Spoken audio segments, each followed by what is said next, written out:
Pop quiz. What's the latest body part society wants you to feel bad about? Hint, it's not your skin, your pores, your thighs, or your hairline.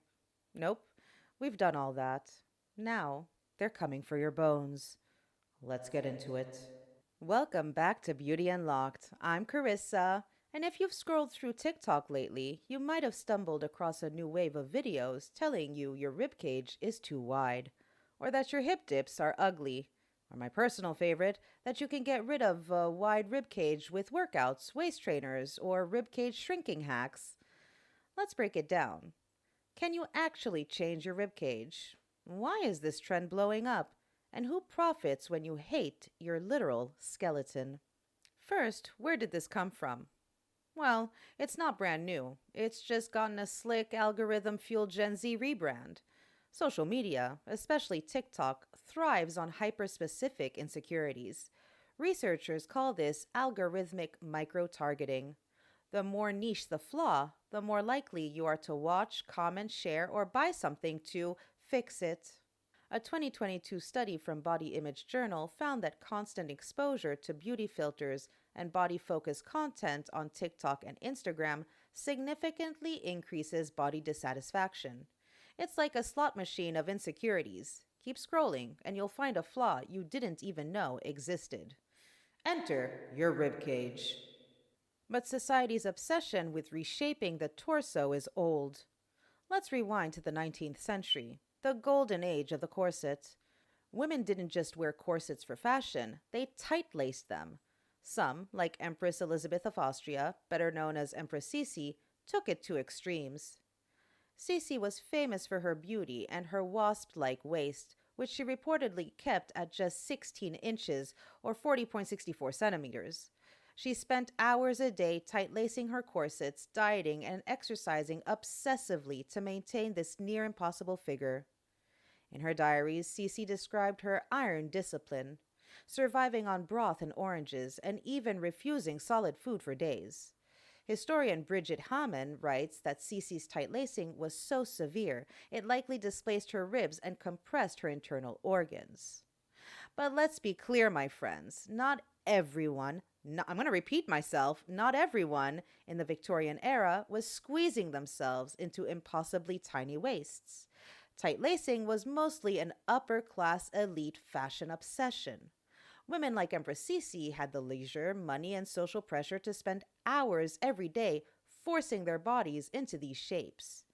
For working class women, the ones who actually had to bend, lift, and work, wearing such crushing corsets was impossible and downright dangerous. Their corsets were more practical, providing some support, but nothing close to the extreme tight lacing of the aristocracy. So, yeah, the impossible was always a fashion ideal for a tiny percentage of society, but it was pushed as if everyone should want and be able to achieve it. Sound familiar? Because that's exactly what we're seeing now with waist trainers and ribcage fixes sold to the masses. Impossible, harmful, and fueled by a beauty industry that doesn't care who it hurts. Fast forward to today, and it's the same hustle in yoga pants and influencer filters. The modern descendant of tight lacing is the waist trainer, famously pushed by celebrities like the Kardashians. Influencers claim these rubber corsets will snatch your waist, shrink your ribcage, and give you that so-called perfect hourglass figure. But spoiler alert, you cannot permanently shrink your ribcage. Dr. Jane Minkin, a clinical professor at Yale School of Medicine, told Healthline that while waist trainers can compress soft tissue temporarily, they won't move your ribs or reshape your bones. Any tiny waist you see is a mix of genetics, temporary squishing, and clever posing, not permanent skeletal reformation. Still, the belief that you should reshape your bones fuels an entire industry. There are even plastic surgeons who advertise actual rib removal surgeries. Yes, removing your lowest ribs for a slimmer waist. In 2015, Vice interviewed people who traveled to South Korea for controversial rib removal procedures. One young woman said, "I wanted a cartoonish hourglass figure. The surgeon told me removing my floating ribs would make my waist tiny." And it did, but at what cost? These surgeries can cause chronic pain, nerve damage, and weakened torso protection. Because, fun fact, my friends, your rib cage protects your organs. It's not extra, it's not fat, it's your skeleton. Same goes for hip dips, the natural inward curve between your hip bone and thigh. They're literally caused by your pelvic shape. According to Dr. Charlotte Markey, a body image researcher, hip dips are normal. They're a product of your bone structure and muscle attachments. You can't exercise them away.